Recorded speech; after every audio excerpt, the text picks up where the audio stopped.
Boston isn't exactly a top-of-mind destination for foreign tourists like me. It's not New York or Tokyo. Honestly, the only reason we decided to come here was because it was the closest city we could explore from New York. But sometimes, those unplanned random trips turn out to be just as nice as you're intending to experience. There's a kind of magic in stepping into a place you've never really thought about, where everything feels novel, from the houses to the streets to the people. Boston was one of those surprises.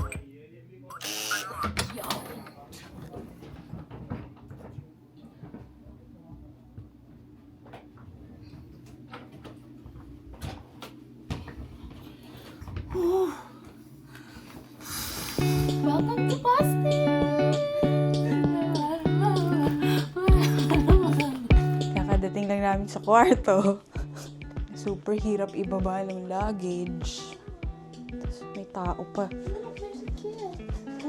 Hello, welcome. Please do not use our towels to remove your makeup. Appreciate it. Thank you. Lamig-lamig. Ay, shit. Lamig-lamig dito. Kaso parang naririnig yung boses kabilang kwarto.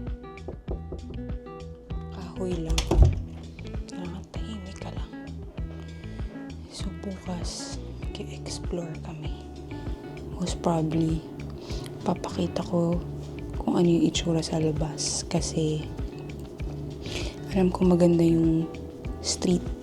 Like, brownstone houses. So, yun, papakita natin yun tomorrow.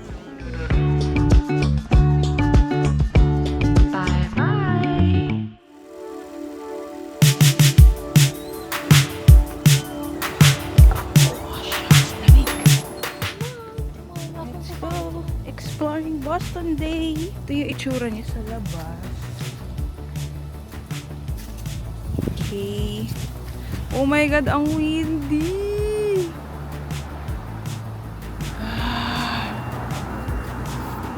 I think we need gloves.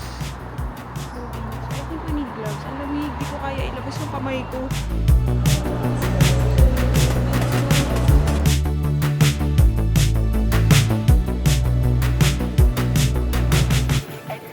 Walking into Quincy Market, the building itself was such a vibe. Grand stone walls, a cool domed roof, and all this history from the 1820s. But inside, it was all about the food. Lobster rolls, pizza, sweets. It was overwhelming in the best way. We had our heart set on their famous clam chowder and couldn't wait to dig in. The mix of old school charm and all that amazing food made it feel like the perfect Boston experience. We got Chinese food kasi gusto na namin ng rice, and then si Pao kumuha siya ng chowda. Since 1987. Yeah.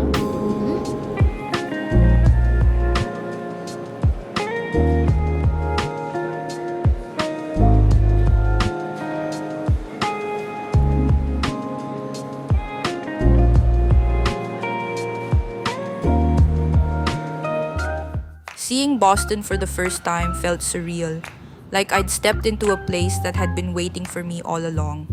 It actually felt like stepping into a living storybook where past and present blend effortlessly. Next, we headed to Freedom Plaza and stumbled upon The Embrace.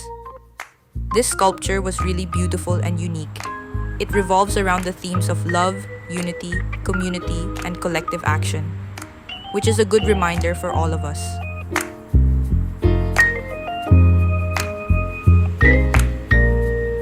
And the squirrels. We don't get to see squirrels back home, that's why it's so interesting for us. The fluffy tails, bouncing behind them. These creatures seem incredibly charming for us. And then there's Beacon Hill. Beacon Hill was straight out of a dream, with its cobblestone streets, gas lanterns, and perfect little brownstones. I couldn't stop imagining what it must have been like to live there back in the day. They say you couldn't visit Boston without walking down Acorn Street. It's exactly how it looks in photos. Classic and so full of character. There's something about those cobblestones and brick walls that feels like stepping back in time. It was peaceful, And yes, it was actually hard to walk here. Then we wandered through the outdoor book sale at Brattle Book Shop, where rows of bargain books and vintage magazines created the perfect mix of charm and adventure. Flipping through those old magazines felt like stepping into a time machine, with their vintage typography, quirky ads, and retro designs offering little glimpses of the past. Uy, si Cupie! Cupie, baby! I know the Cupies and the Sensible Woman. What? Oh my gosh, this is gold.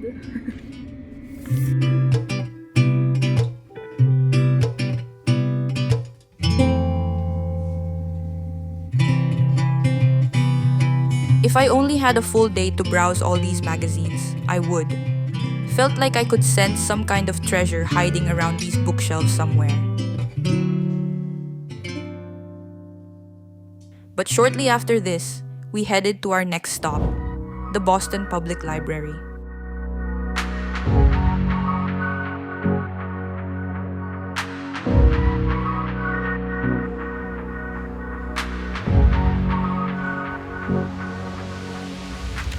The entrance was actually grand and inviting.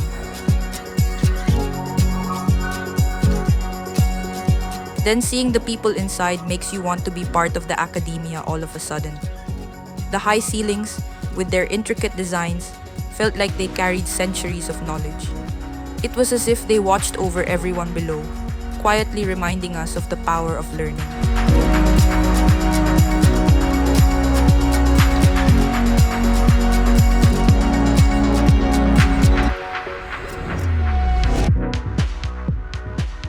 Newbury Street felt like the perfect mix of past and present, with lots of shops and restaurants tucked into old architecture, giving it a timeless charm.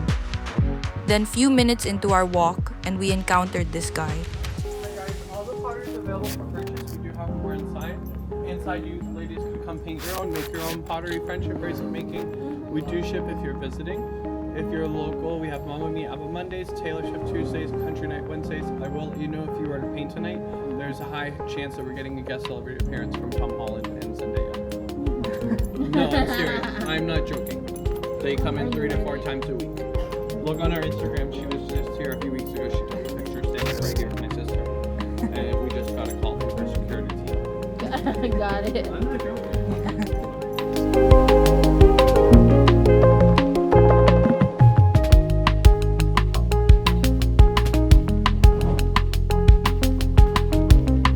We love visiting local bookstores.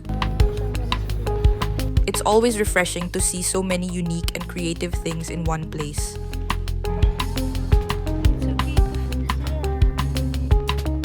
There's something about browsing shelves filled with quirky ideas and stories that sparks inspiration and makes you appreciate the creativity all around us.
Lastly, we wandered through Harvard's campus.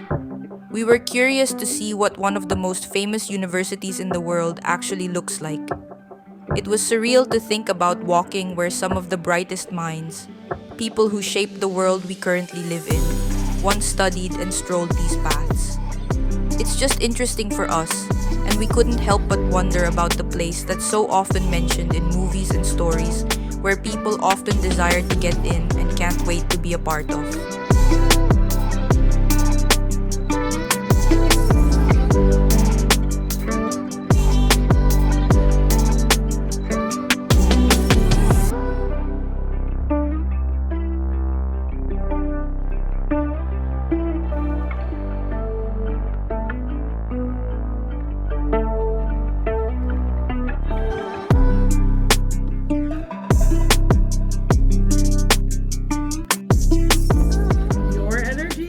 Or do you think you kind of are matching the relational energy? Do you know what I mean? Okay, I'm gonna show you them together. Okay? It's different than you though, but check it out. Oh my god. Like, look at all this red. Do you see how it's... So it's it's not the exact same, but do you see how it's this combination? Like, you're this combination of red of the root and this purple magenta of the third eye. And then together, it's red of the root and then purple of the third eye.